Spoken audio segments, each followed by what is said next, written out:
Dr. Jackson was recently appointed by Governor Whitmer to the Michigan Commission on Law Enforcement Standards, where she focuses on the mental health of police officers across the state of Michigan in terms of their selection, licensing, and training.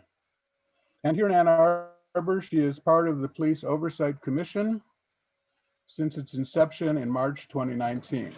Among its priorities, the commission reviews complaints against the police, studies policies such as the use of force, and makes recommendations for training and community interactions. Did I mention that these are all volunteer, unpaid positions? In the decade I have lived here in Ann Arbor, I have been comfortable with the Ann Arbor Police, but then I am white. In an interview, Dr. Jackson told a reporter, "As a woman of color and a mother of two young people whom I have raised in Ann Arbor, I understand the paradox of living in a community that is considered exceptionally safe, but maybe less so for my children simply because of their ethnicity." We know the words of Rabbi Tarfon from Pirkei Avot 2:21, "You are not obliged to finish the task, neither are you free to neglect it." I have great respect for Dr. Jackson, who is working on her task. I now look forward to learning from Dr. Lisa Jackson, and please put any questions into the chat as we proceed. Thank you. Thank you, Harvey and Rabbi Kane, and thank you, Beth Israel, for having me. I really relish the opportunity to talk about police oversight because I think it's a little bit misunderstood, but mostly I think in Ann Arbor, lots of people don't even know we exist. So I'm always happy to talk about what we do and what we hope for and what our goals are. If you have any questions, you don't have to save them to the end.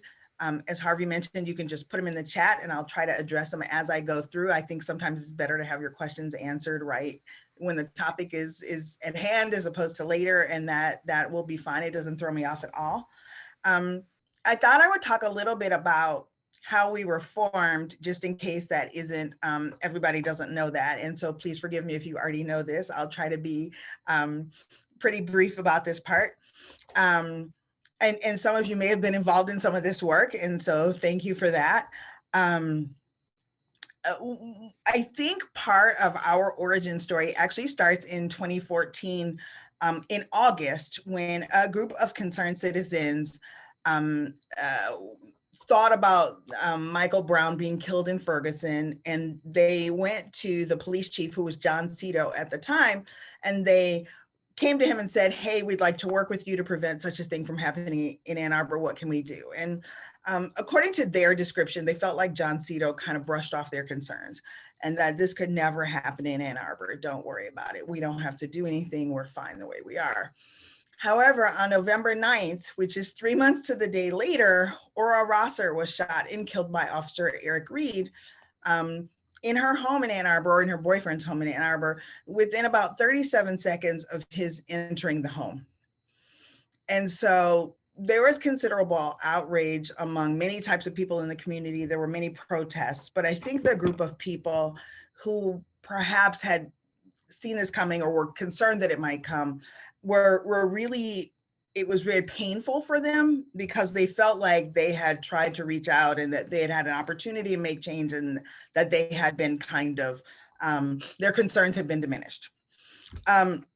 However, this community really rose up after that shooting and Ora Rosser's death, and many people protested in many different ways for quite some time. And so the Human Rights Commission, about 3 years later, formed a task force to examine whether oversight was needed. And if you know Dwight Wilson, he was a member of the Human Rights Commission at that time, and he sort of led the charge to determine whether a task force was needed. And when that determination was made, he served on the task force. And in 2018, you probably know that task force, comprised of many community members, worked for some time to study models of oversight from across the country and to get community input and to create an ordinance, a law by which oversight could happen in Ann Arbor. And I know during the summer of 2018, their meetings were pretty contentious, and there was lots of disagreement, but also lots of really hearty, substantive discussion. There were studies that were brought up. There were lots of opinions. People tried to consider many, many different points of view. And so they presented their ordinance to the city council, and they felt like the city council largely and the mayor largely sort of dismissed their ordinance, and they wrote their own ordinance. City council wrote their own ordinance in 2018, solicited applications to serve on this new oversight commission. And then in March of 2019, we were voted on to serve on the newly formed Independent Community Police Oversight Commission. And so we're a pretty diverse group of people in terms of age and experience, and ways of thinking about police oversight. We have a person on our commission who is a former city attorney, so she prosecuted people. She worked very closely with the police department. We also have a pastor. We have Bonnie Billups, who runs the Peace Neighborhood Community Center. And so, and many other people, Anana Miri, who is in the Michigan Women's Hall of Fame, and has done oversight work and equity work in Dearborn and other places. So we have many, many different kinds of people on our commission. And a lot of us felt like it was very important to start getting trained, because even though we came to the commission with many different points of view, we didn't have any formal training in oversight. So when I was at Ozone House, I was doing a project with some of our clients, and it's called a Photovoice Project. And you might have seen one before. Kids take a picture of a day in the life of their life. And a lot of times we know that photos can tell a story really well. And so this was going to be submitted to the Michigan legislators, and they were going to look at what kids who are homeless or at risk of being homeless or food insecure, what their day might look like. And so while we were on the roof of Eastern's Business School right off Michigan Ave in Ypsilanti, police officers came up and sort of started harassing the kids. And I saw this, it's a big roof, and I approached the police officers and I said, hey, we have permission to be here. I'm Lisa Jackson, nice to meet you. We're with the Ozone House, here's who gave us permission, et cetera, et cetera. And they were a little skeptical, but of course the kids are now taking pictures of police sort of harassing them, which was typical of a day in the life for some of them. And what I appreciated was that we were able to have conversations with the Ypsilanti police and say, hey, kids who are homeless are not only not your greatest risk for committing crimes, they're actually at great risk of having crimes committed against them. And so you need to consider them a vulnerable population as opposed to a potentially crime or criminal population. And so we were able to have dialogue with them, but that was not something I was ever able to do with Ann Arbor Police. And so even though Ozone House was on Washtenaw Ave for 40 years, and in the city of Ann Arbor, and that's where the primary children's shelter is, we just couldn't make any inroads with the police. So I was very happy to join the Oversight Commission. And my perspective came from thinking about how kids had negative interactions with the police that I thought we could pretty easily resolve, because just a little training and education could help with that. And so in addition to that, I knew I didn't have any training. I just had some ideas I thought were good ideas. And so the National Association of Civilian Oversight of Law Enforcement is, as it sounds, a national governing body of all civilian oversight bodies in the United States. And we went to a conference, and we were very lucky. It was in Detroit, so we could drive down for about 10 days and get hands-on training. Probably equally important, we were exposed to readings that we needed to do, and we met other oversight professionals. And so people stood up and told their origin stories. And somebody from Baltimore got up and said that they were there because of what happened to Freddie Gray. And the transit system stood up in Oakland, California, BART, and said that they were there because of what happened to Oscar Grant. And at that time, Ferguson was just trying to form an oversight commission, and they were there, of course, because of Michael Brown. And so it was stunning to be there and to say that we were there too because of an officer involved death in Ann Arbor. as wealthy as Ann Arbor is and as liberal as it is, those things happened here. That happened here too. And it was kind of stunning to sort of think about the fact that we could see cities all across the country, big and small, where there had been an officer involved shooting and the community felt that it might have been lawful, but awful. And that's a phrase that we hear, unfortunately, too much. So I was able to work for about 18 months to become what's called a certified practitioner of oversight. And there are other commissioners who are probably going to hit that goal as well. And it requires about 120 hours of live training and classes, but also copious amounts of reading, even for me as a college professor. I've had to read case law, some of which police are familiar with, but also, theoretical things that sort of form the basis of civilian oversight, peer-reviewed articles on oversight, books on oversight and policing in America, and lots and lots and lots of articles.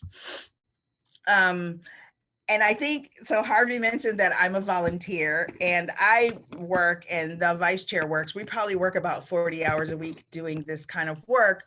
But I think it's appropriate for many reasons that we're not paid. And I think what has happened is because the work is so arduous and we're doing it and not being paid, what you've ended up with on this oversight commission is a group of true believers. We slug away at what we have to do because we really believe in the promise of civilian oversight. And so we don't have any conflict of being paid. And there are times when I have had interactions with Stephen Postema, who is a great guy as the city attorney, but has, I think, sometimes talked to me inappropriately. And I got no greater pleasure than saying to him, hey, I don't work for you. You can't talk to me like that. So I think being unpaid has its upside sometimes. We really think that civilian oversight has the ability to improve the relationship between the community and the police. We think we can do that with marginalized communities, but we also think that there are some practices that can be improved that benefit everyone. And one of those is transparency. So the police department has now put all of their policies, almost all of their policies online. They don't put their pursuit policy online because they don't want people to know where they're not going to chase you if you're fleeing them, which is fair, I think. But that was a step towards transparency. And that's a thing that we sort of fight against. The Ann Arbor Police Department has never had oversight. It's very hard for them to sort of think of somebody looking over their shoulder. And in some ways, they're very resistant sort of naturally. When we talk things out, sometimes that improves, but it's a challenge for them. And I think the other piece that helps everybody is accountability. When they do something that doesn't live up to the community standards, they need to take responsibility for that and say, hey, that doesn't follow our policies. That's not how we want to behave, and we're going to work on that. And that goes a long way to enhancing community trust. And so the overarching goal of ours is to help the public, and that means top to bottom, everybody who lives in Ann Arbor, everybody who works in Ann Arbor, people who visit Ann Arbor, for them to have increased trust in the police. And I don't think, Tom Crawford sometimes tells me that I have to go out and tell people to trust the police. Lisa, you're not doing your job. And I maintain they don't have a PR person. They're trying to get one. So they may get, if they get more money in the budget, they'll get a PR person. But I remind them that that's not my job. I think my job really is to help them become more trustworthy. And then I think the trust of the community will follow.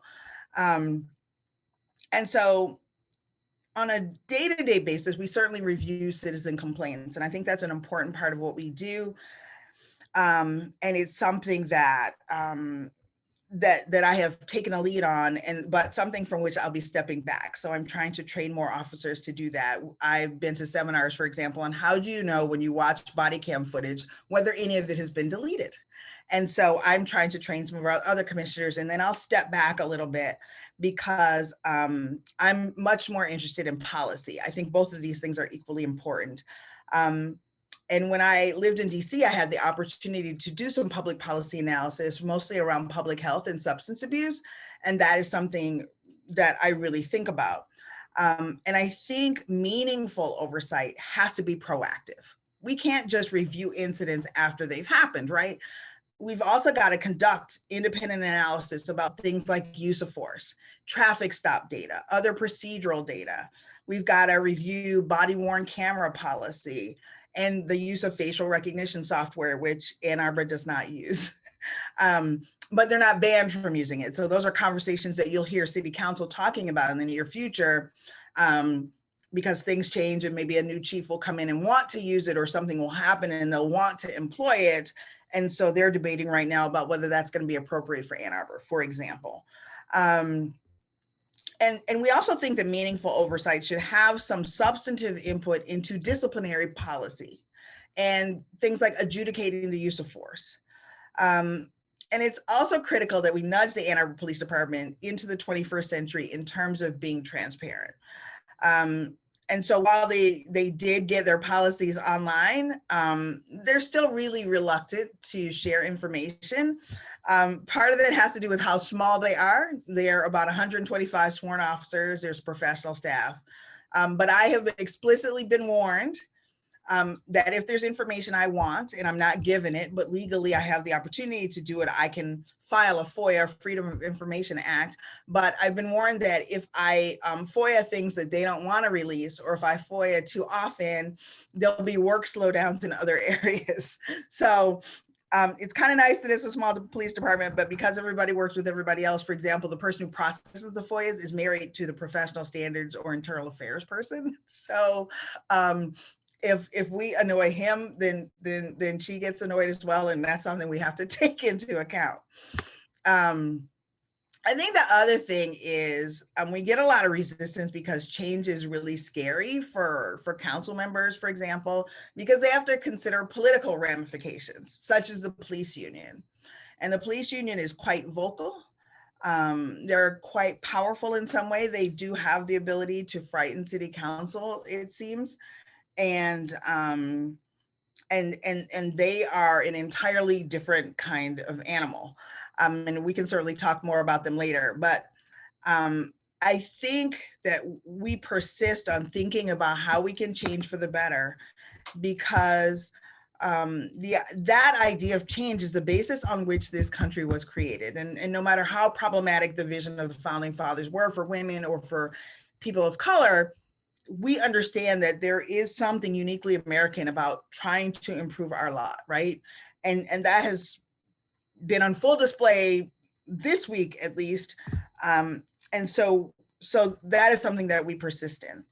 And what's interesting is, the types of complaints we get are not what city council thought would happen. I think they thought that lots of criminals would complain about their treatment, but that's actually not the kind of complaint we get.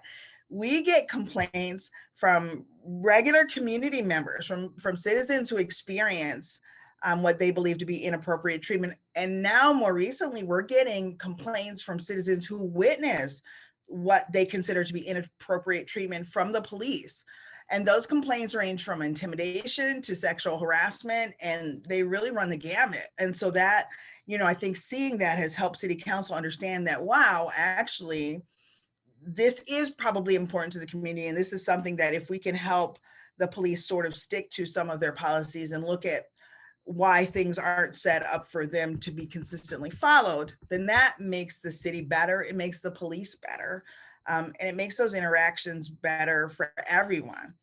And so this year, our goal is to proliferate and then actualize a vision of a meaningful police oversight. So after George Floyd, we saw a lot of oversight bodies sort of become window dressing, or the idea of oversight, sort of like a Band-Aid for lots of cities in this country. And we don't want that for ours. After the George Floyd incident in June, city council became a lot more willing to let us do some of the things that we wanted to do. We wanted to review the police contract, because one of the few times you can make any inroads on police unions is when their contract is up for negotiation. And we'd asked to do that, and we were told we couldn't do that. It was none of our business. And then maybe 2 days after George Floyd, when it was clear that the country was sort of it was a very hard thing to watch, obviously. I don't think most of us had ever seen anyone dying in front of us on TV. And it really did change a lot of things. And the mayor called one day and said, hey, do you want to review the police contract? And I was like, you bet. And so we were able to do that, and we were able to make some asks in the police contract. And one of those had to do with how police officers were disciplined. They have what's called progressive discipline. So if after one incident, if there's another one, they get disciplined differently, the third, the fourth, the fifth. And the period of time that was included in that we thought was kind of short. And so we got that extended. We also asked for something that we figured we wouldn't get, but we should ask for anyway, which is when officers are terminated, they have the right to arbitration. And this happens with some frequency. And even though this police chief is relatively new, it has already happened that he has fired someone for inappropriate behavior, and the arbitrator gave that person their job back. And so this police officer, you know, it's pretty exceptional when the police decide to fire someone. And this officer now is back on the force and working with what we imagine to be the perception that he is untouchable, that he could not be fired before, and that it will take even more egregious behavior for him to be fired now. And so we asked for the end of arbitration for termination. We think it's reasonable for people to use arbitration when they need to, but at the point of termination, if you don't trust your police chief, if you think your police chief does not have the right to fire police officers and you want to go to arbitration, we think that that's kind of problematic, and that you should probably trust the police chief or get a new one. And so that's one of the things that we asked for. And just us thinking about those kinds of things and talking about them with counsel and talking about them and asking the negotiators to go and work on that has been significant, because now we've seen other contracts in the city start to be reviewed differently. Counsel will, with no shame, tell you they never read the police contract. It's too long. They're too busy. They don't have time. And I kind of thought they were joking or being glib with me. And they were like, no, we don't read that.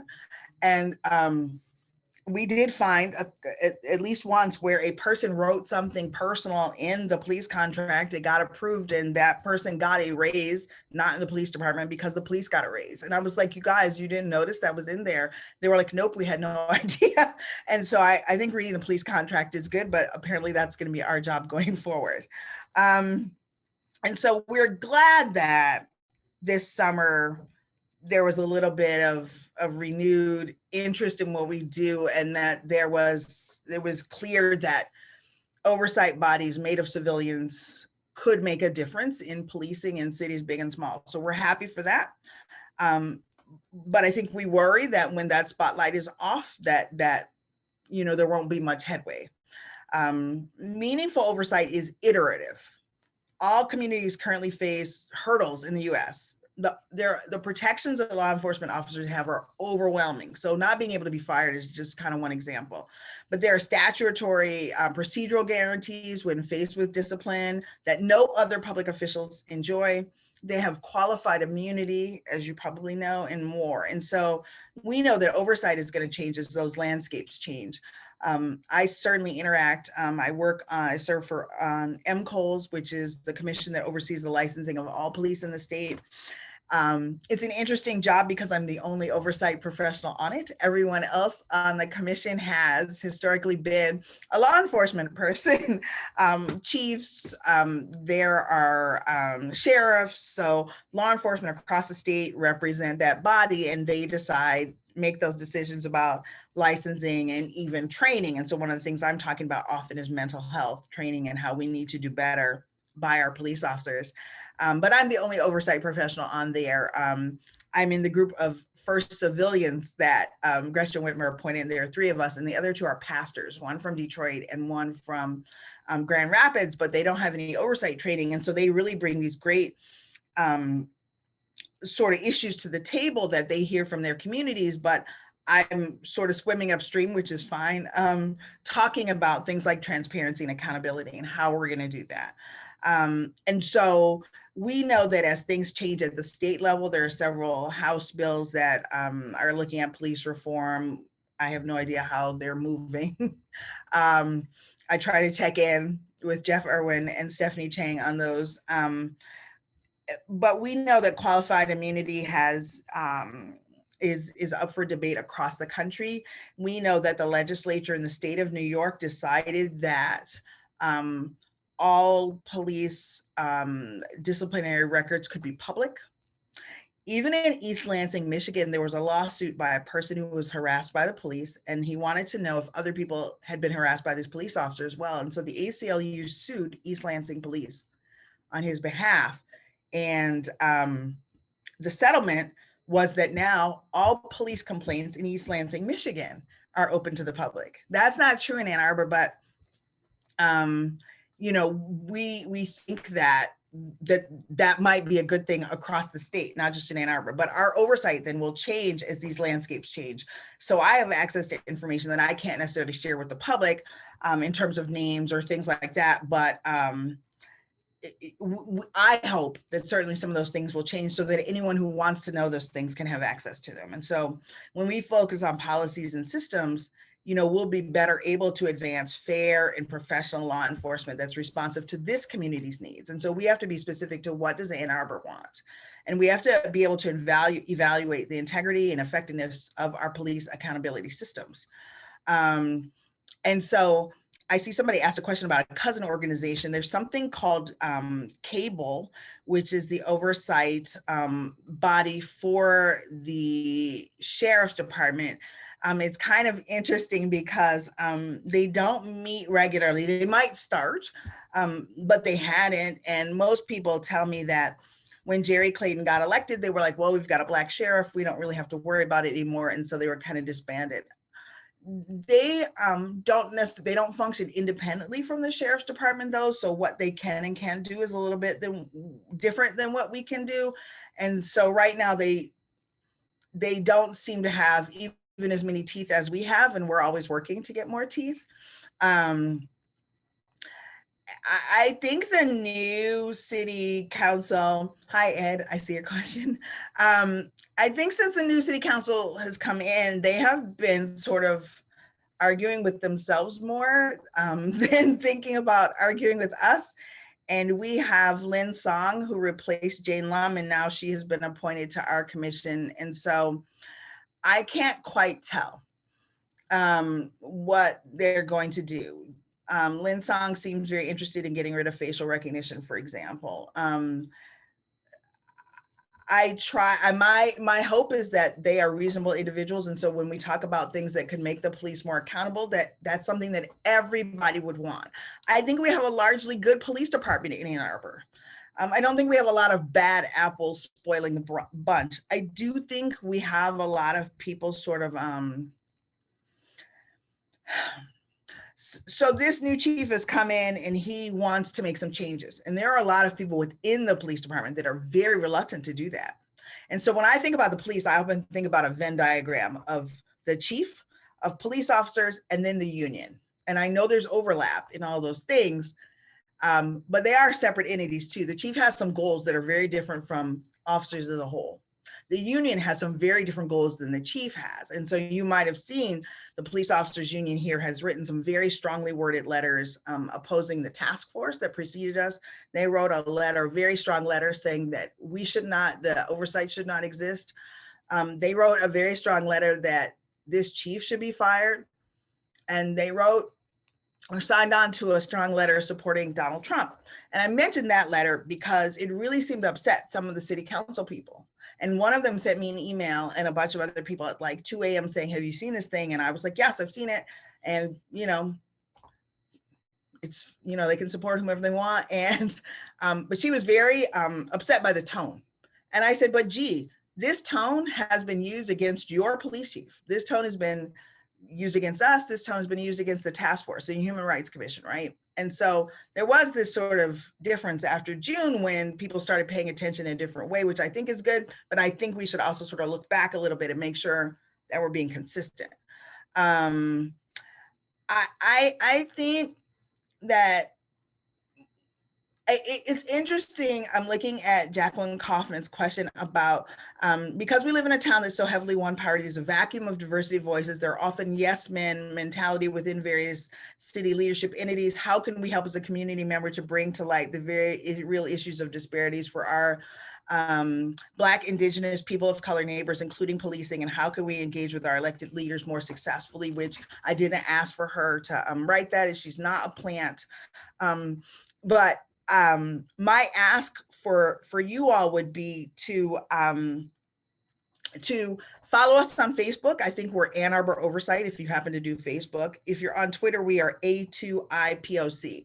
I asked that not because we would like more followers, but because it's one way we get out information. I'd also like you guys to engage with City Council or come to our meetings. We're always the fourth Tuesday of every month. We're always broadcast on channel 16 and we start at 6 p.m. We're also on YouTube, so you could see it later after the fact. We'd like you guys to pay attention as much as your bandwidth will allow to what we're thinking about. So, you know, there are a lot of different things that we think about, and I'm going to post a link in the chat to a really interesting article on what policing might look like, or what the city might look like, any city, if we stopped using police to do traffic enforcement. And the article goes into much greater depth, lots of really good citations from scholars who study this kind of work. But what they're saying is that traffic enforcement is often co-opted to be sort of criminal enforcement. That, you know, do you really need to search a car if you're going to penalize them for changing lanes? And I mentioned that because Sandra Bland was accosted by the police a few years ago, not in Ann Arbor. And she was subsequently taken to the police station and found dead, and her crime was changing lanes without a signal, allegedly. We know that people of color are stopped more than other people. And I have been given traffic stop data from the Ann Arbor Police Department for 2017, 2018, and 2019. I am trying really hard to work out a non-disclosure agreement with them and have a statistician group at the University of Michigan analyze the data so that I don't have to do it. And I could do it, but I would actually like a neutral third party to look at the data. And I suspect that we'll see that there's disparity in traffic stops in Ann Arbor, that people of color are stopped more often, that they are giving warnings less often, that they're searched more often. And what will that mean? I think it will mean a good discussion. I think it will mean that it's a means for us to think about change. How could we do that better? I went to an implicit bias sort of training with Corey Mills, who works for the Ann Arbor Police Department, and he was sort of showing me what they teach their officers in terms of implicit bias training. So I think when you guys see things in city council meetings or our meetings that resonate with you, if you shoot a quick email and say, hey, we really support this, that is so fantastic, because I think council only lets us do things to the degree that they think people are paying attention.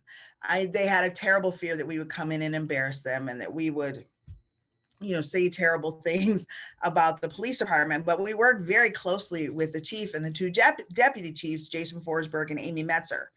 And so we have good working relationships, but we're actually really cordial as well. And so I think council just worries that we're gonna sort of show people up, and that's never our goal. I think we want a little bit of we want the needle to move in terms of things that are paid attention to. And I think analyzing traffic stop data is a good way to do that. We could talk about what the data mean. And the data are from before when this chief was here. So there isn't anything personal. No one's making a critique about him particularly. I see another question about the crew report. And so this is the Citizens for Racial Equality in Washtenaw. And I think the crew report is another one of those things that starts to create a huge conversation. Lots of people talk about the fact that when people who are found to convicted of exactly the same crimes, that African Americans were sentenced to longer sentences in Washtenaw County. And so that I'm actually having a meeting with the Human Rights Commission and one of the people who compiled the data, because I had some questions about their data, and I'll get to do that next week. But it started a huge conversation about how could that happen in Washtenaw County. And I think it's wonderful. I think it's painful, but it's also wonderful because it's an opportunity for us to talk about it. And we can't change anything unless we can sort of openly talk about it non-judgmentally and say, look, this is what appears to be happening.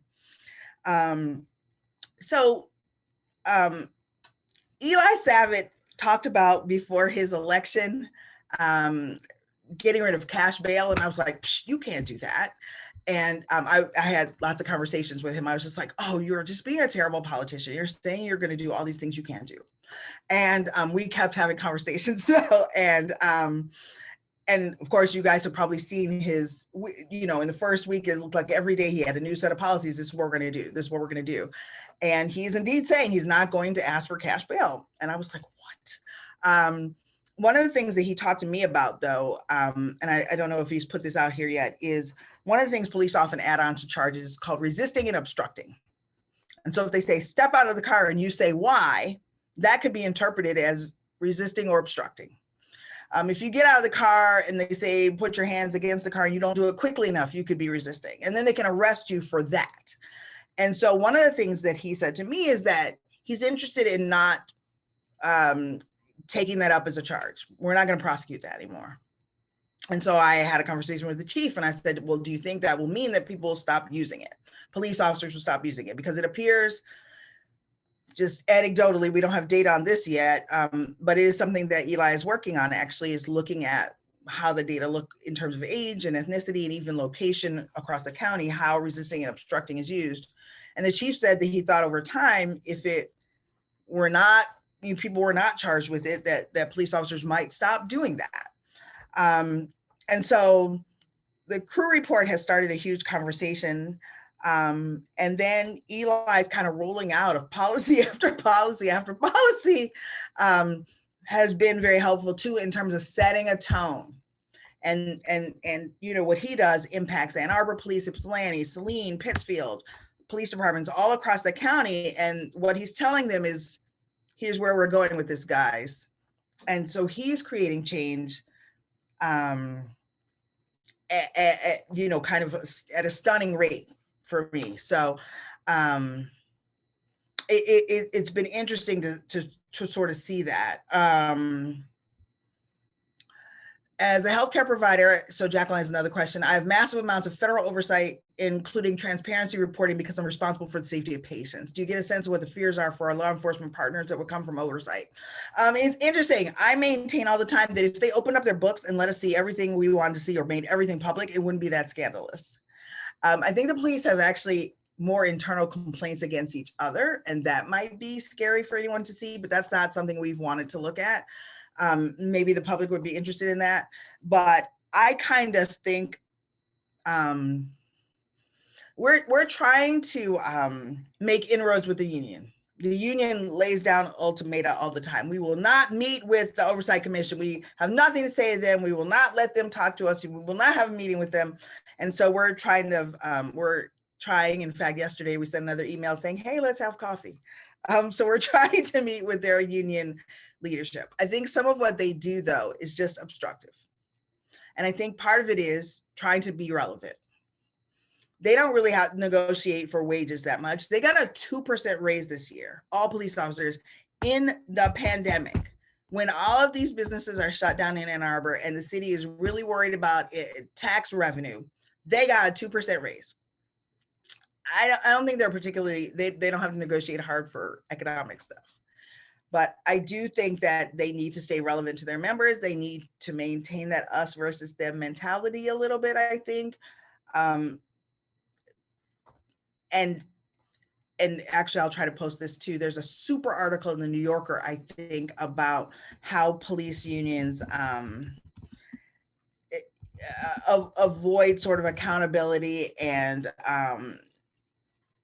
how they exert their political influence. And that happens in Ann Arbor as much as it does New York City, which is sad to say. But when I was reading the article, I was thinking, oh, I've had all of these conversations with, with city council members and Tom Crawford in Ann Arbor. And so the troubles that sort of the perspective of police unions, which a lot of people think acts much more like a fraternity than they do a union. I'm a union member. I belong to the Michigan Education Association.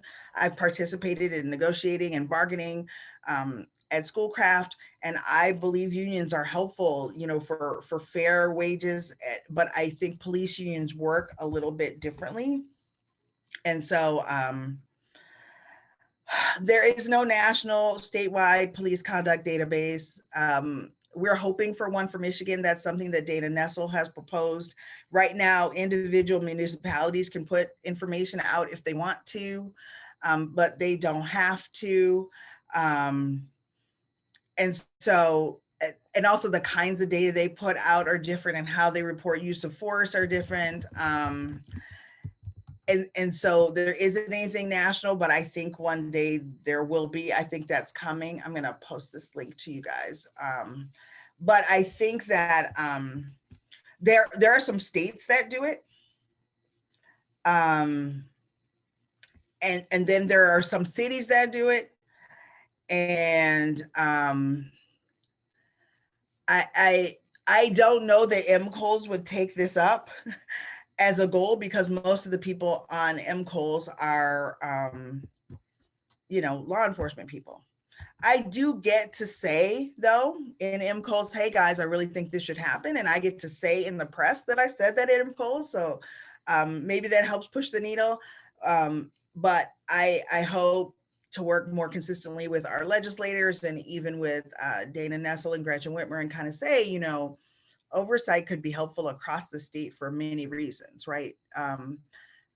I know in Ann Arbor, even if we were able to kind of open up the books, I don't think people would be shocked. I don't think you'd be very disappointed in your police department, but I think that there would be a sense of trust. And if something happens and the police say, hey, we're going to check this out, we're going to investigate this, give us some time, then we could trust that they're doing what they say. I think, I trust our police chief, but I also understand how hamstrung he is by the union.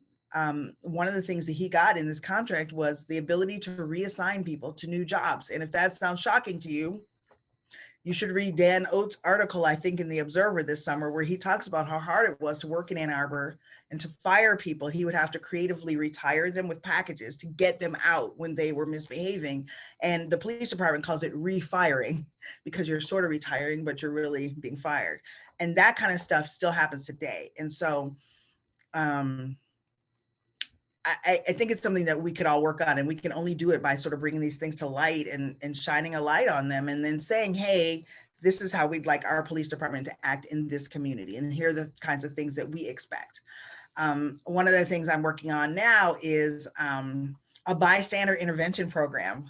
And it is not for us, it is for police officers to intervene when they see their fellow police officers doing something inappropriate. And this program has been successful in some really troubled police departments. And it's a way of having culture change and increasing accountability and decreasing problems before they happen. And so you'll probably hear me talk about that at City Council on February 1st.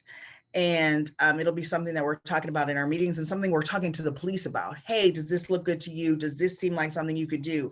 And there's a prominent program from Georgetown University and the American Bar Association, and it requires that if a municipality wants to participate, the police chief has to sign on, community agencies have to sign on, and the mayor has to sign on, or council has to sign on to say, we're all in favor of this and we're all going to work together. And something like that is probably the only way that you get culture change in a police department. And so those are the kinds of things that we think about.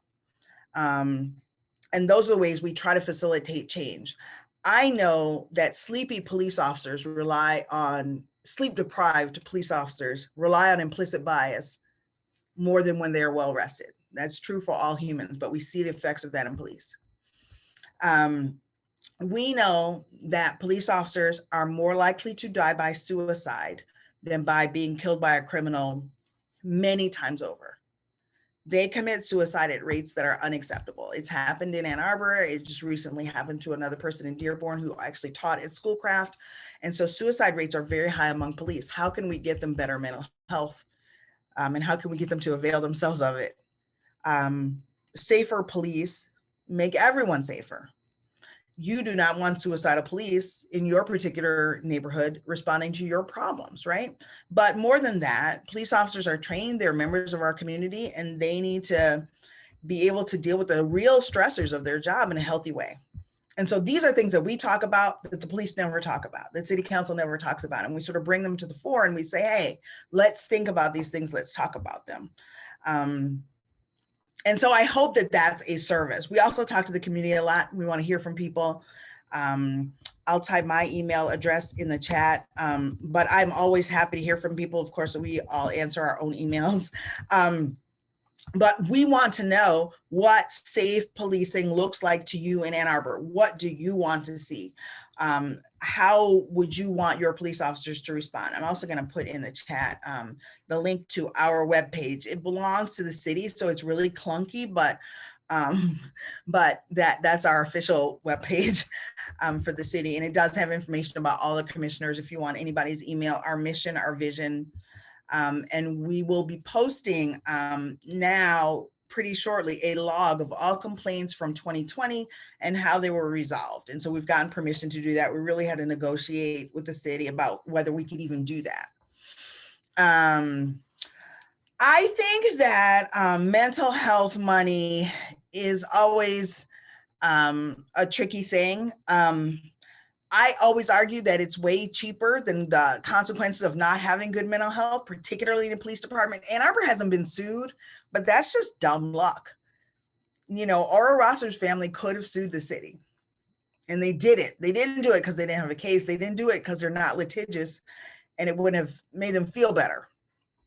But there are other people who could have sued the city and they haven't. And so, you know, my terror is that the city sort of doesn't think about how expensive it would be if people start suing them for police behavior instead of thinking about, you know, mental health money, as you put it.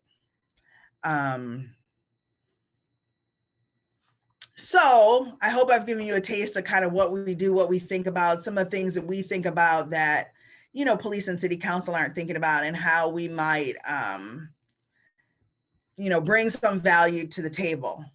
You know, I think it's tough thinking about unions because they're a paradox. You know, conservatives support the police, even though they usually hate labor unions, and progressives love unions, but are worried about aggressive policing. But most politicians are afraid of police unions. You know, they write some really strong letters here, and apparently that's very frightening. But they also contribute money. You know, they can raise money to primary you. And so, you know, the police union has significant influence over city council and the city administrator as well. I mentioned an officer's name in a meeting, which is legal. I can do that. The ordinance says I should not do that regularly, and I don't. I've done it once in life.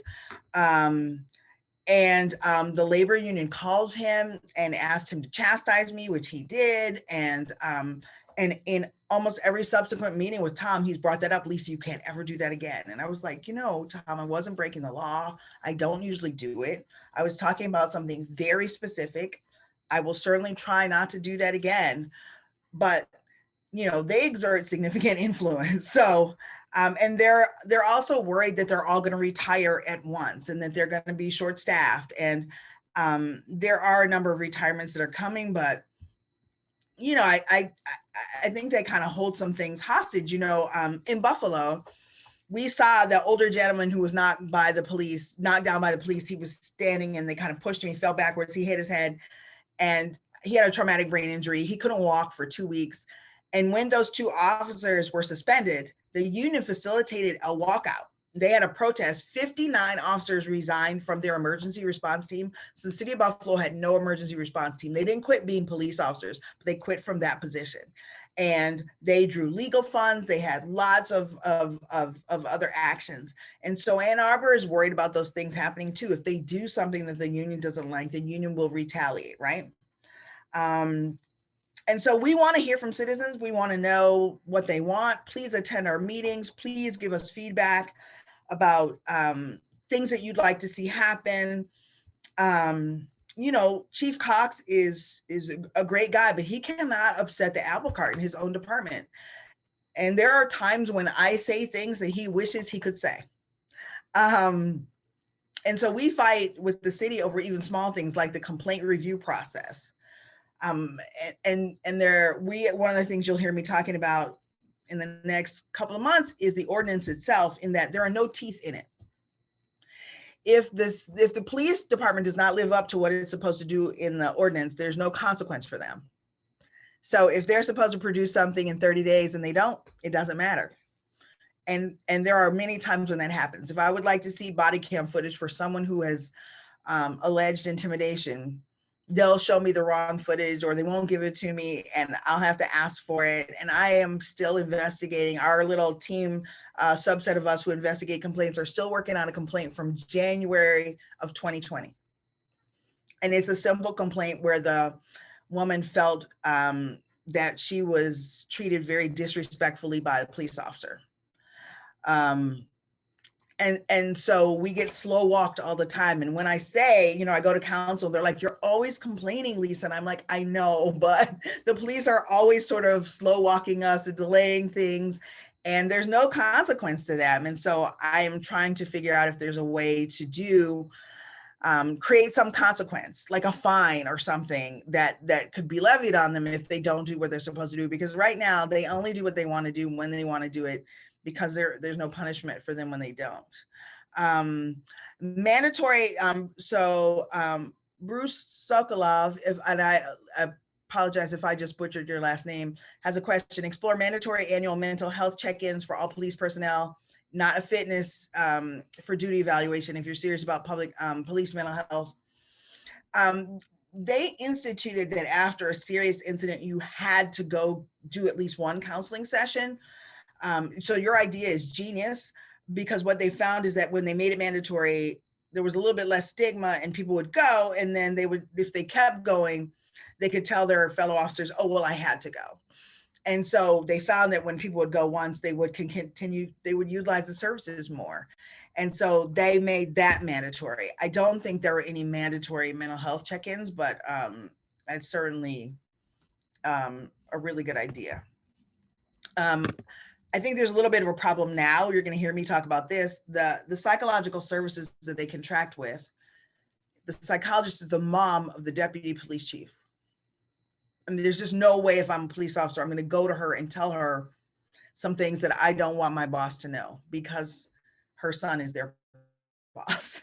And I think that's a problem. And it's a very touchy subject. But I don't know why there was not a huge conflict of interest. I don't think you can use the boss's mom as your psychologist. I think there's a pretty significant chilling effect. And so I'm going to suggest that they find another person. And, that contract is actually expired right now. And so they're thinking about renewing it. And I'm like, I don't understand why this isn't apparent to everyone. And as a psychologist, I think you probably should recuse yourself. But if you haven't, then the city needs to not renew that contract. There are people who definitely are not going to say things because they know it's the boss's mom.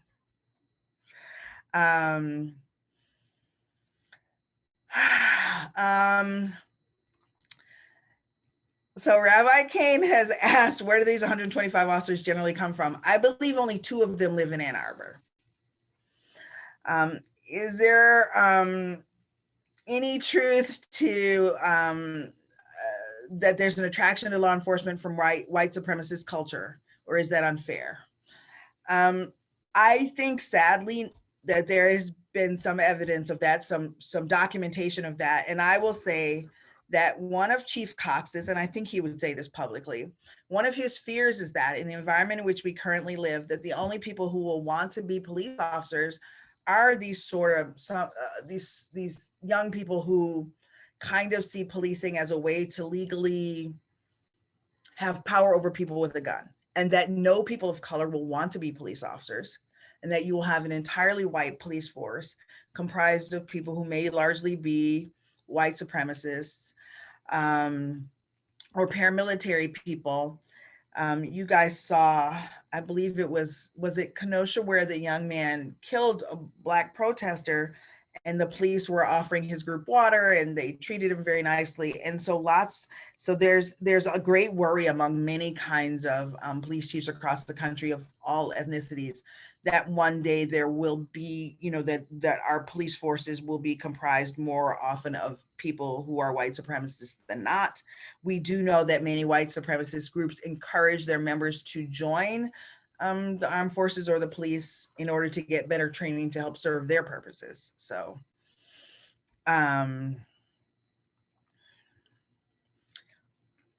So I think sadly we see that. I don't think there have been any national studies on that.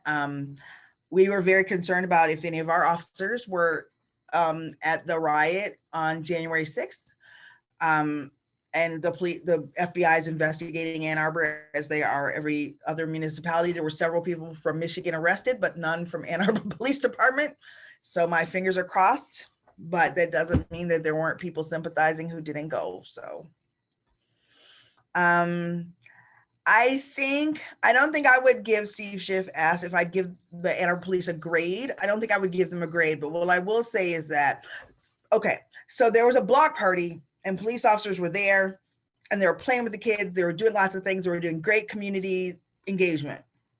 At one point, they started handcuffing the kids because they thought that would be fun. They're handcuffing the kids and the kids were going, yay, I'm getting handcuffed. And all of the Black parents who were there were like holding their kids back going, oh, no, we're not doing that. And the police were bewildered. And one of the parents wrote a letter to the mayor saying, look, we find that to be wholly inappropriate. Handcuffing Black children is not a game. It's not something that we feel is appropriate. And we feel that that was amazingly insensitive to think that that would be a fun game when we know that when you see a Black child, you overestimate how old they are. That is true in the data. We see that peer-reviewed stuff. And that Black children are, no matter their socioeconomic status, are more likely to be arrested and handcuffed in real life. And so we don't think this is a game. So I think there's a huge amount of awareness that has to happen. There are very few people of color on Ann Arbor's police force, but irrespective of that, we really have to start digging into more than like once a year or once every other year, implicit bias stuff. Everybody has bias. You are human, you can't help that. But how do we work on making sure that that doesn't impact what you see when you hear someone, I had to have that talk with my son as he was starting to drive. He went to Green Hills. Almost all of his friends were white. And we had to have the talk that he can't do what other kids can do. You can't speed, you can't do a rolling stop. My son drives like a grandmother though, so that's great. I should have worried more about my daughter, but we did have those talks. You can't get pulled over. If you're driving my car, maybe they'll think, oh, that car's too nice for somebody like you to be driving. Or if you drive, if we get you a cheap car, then, maybe they'll pull you over. So we do worry about those things even in Ann Arbor. I think that lots of people are wondering, are there situations in which Ann Arbor police could respond without guns? That's not something they want to do. Most police feel that that's silly. They can't leave them in a car. Other people are thinking about crisis response teams that are designed to go and interact with the community on a regular basis that don't carry guns, and that's worked in many communities. So I think that's interesting.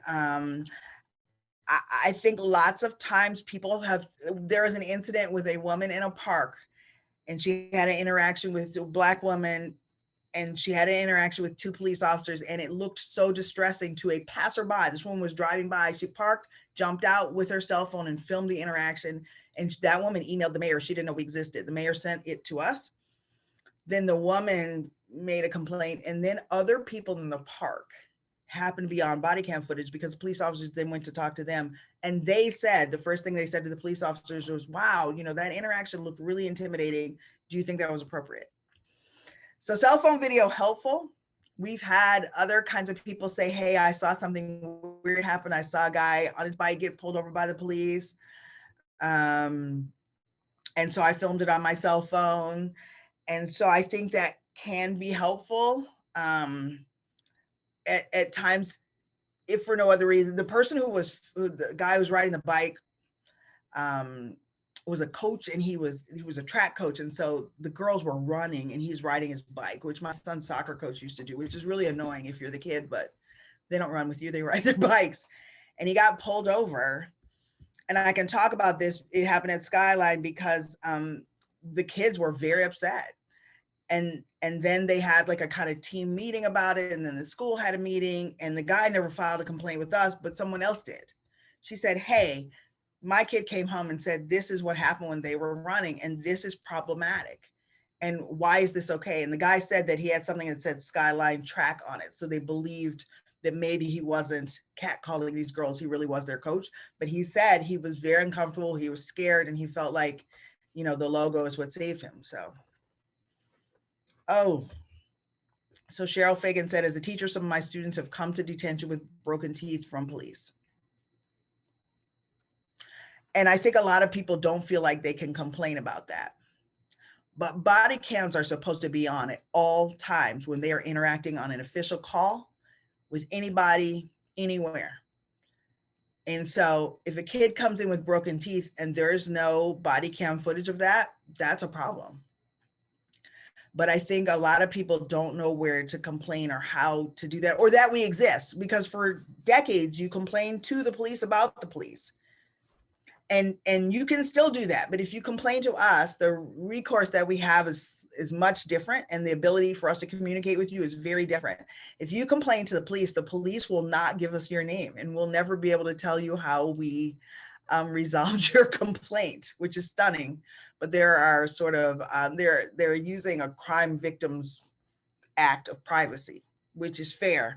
But what they're saying is just because they contacted the police doesn't mean that they want us to know who they are.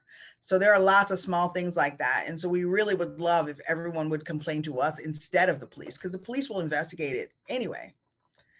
But, you know, we won't know who you are if you go straight to the police. And I'm trying to work with a group of lawyers on how we can work with that. And right now I'm fighting with the city. I've asked them to mandatorily give people a notice about us, but we're fighting over the language and small things like that. I was actually working on that last night. So.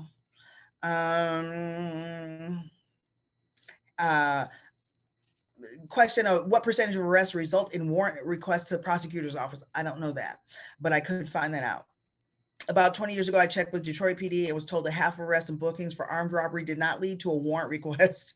In other words, half the people arrested and booked for a serious crime were held by the police, then released with no oversight outside the PD. What is happening here? I have no idea. I don't know that. But I can ask.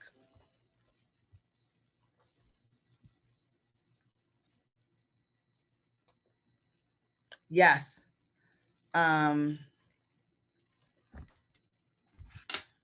So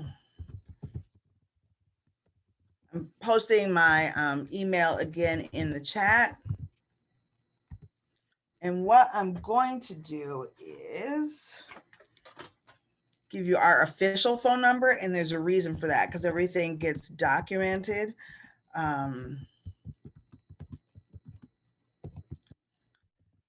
So that's our official phone number. And we have an administrator, and her name is Denise Janess.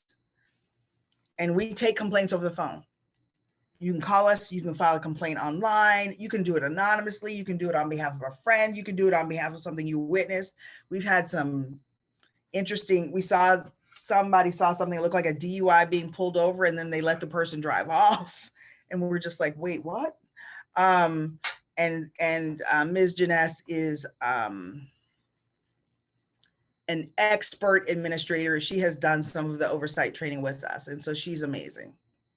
But you can email me directly there as well. I'm sorry, if you witness something concerning, how long can we or should we stay with the person we're concerned about? If they're brought to the station last year, I witnessed something in a party store, no one wanted to call the police because the person who's a victim was Black, and I felt confident they would be the one arrested in the end. If the police do come, how long can you stay with them to advocate? I think if something happens, you can stay with the person until the police take them away, or until the police whatever.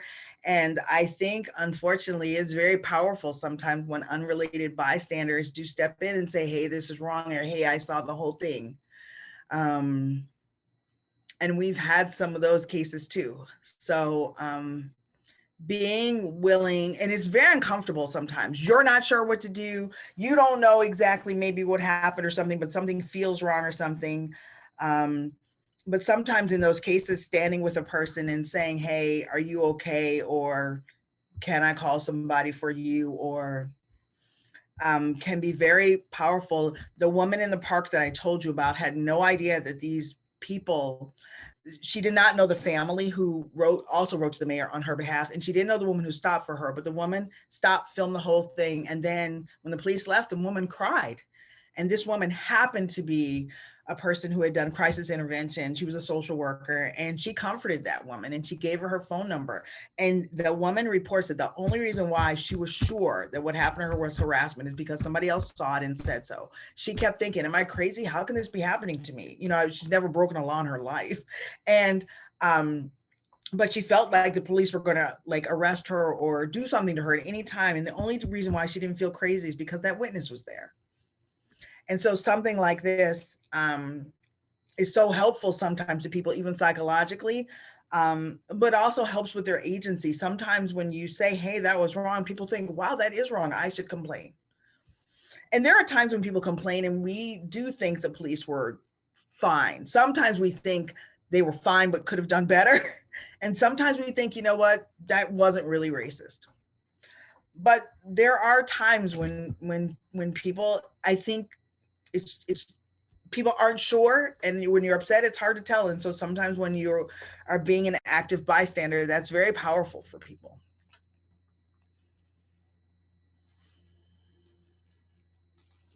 So Dr. Jackson, I wish you could get a chance to watch yourself to explain things, because I feel like I learned like 3 weeks worth of material in such a short time. You're so dynamic. I mean, really, like you get right to the point. And I feel like I have to tell you, I have a piece of paper with about, well, I'd say about 20 questions I had. You actually answered all of them because, you know, you cover so much in such a helpful way. And I just want to, I'm in awe of the work you're doing, but I'm also in awe of how empowered I feel based on the information you've given us. And I hope that continues, and we'll figure out a way to, as well to make that happen and to keep the information that you provided here, to not only keep it, but to disseminate it, you know, to the congregation and beyond. Thank you. On behalf of Beth Israel Congregation, I'd like to thank you for your service to the community, to us today, and frankly, to God. I mean, for bringing God's purposes to bear in this world, and which absolutely has to happen. And we can hear how much it is a struggle in the wilderness for a lot of years and must feel like you're not always making progress. But we are so grateful that you are, you know, you're a warrior and you're brilliant to take it forward. And so thank you for that. And I also want to thank the Social Action Committee for making this happen and making this opportunity happen for us to learn. I realize we all have more questions and there's more to do, but, and we'll figure out a way to make that happen. For tonight, is there anything, are there any final words? I know we all have probably more questions, but given the evening, maybe we'll do a to be continued on those, or we'll communicate them to you in a different way. Are there any final words you have for us before we close the event? No, really, just thank you so much for inviting me and letting me come and talk about this. You know, I've worked with Harvey in some other contexts, and he heard me say that I'm happy to talk to two Girl Scouts on a corner, and that's true. I think part of my job is to make people aware of what we do and to friend raise, as it were. And so I really appreciate the opportunity to come and answer your questions and just talk about what we do, because we're very passionate about it. We really think we can help. We really think we can make a difference. And but we need, you know, other people to support us, and we need other people to say, oh, hey, I know who those people are. They work hard, or they're really trying to do the right thing. So I'm very grateful for the opportunity, Harvey, of introducing me, of course, and Rabbi Kane for having me, and to your entire congregation for giving such great questions. Thank you. Well, thank you very much. I think many of us who are watching, and some of us who are more novices, one of the things we just don't understand is that this seems such an obvious thing to do. I don't understand why there just isn't civilian oversight of police everywhere. And I agree with what Jack Hoffman said earlier. I mean, anyone who cares for others should be facing clear transparency. And the fact that this is even a discussion or a battle is sad, but it's one that needs to be won. Thank you for everything that you're doing, and thank you for including us in that fight. Thank you so much for having me. Take care, everybody. You too. Bye-bye. Good night, everybody. Good night.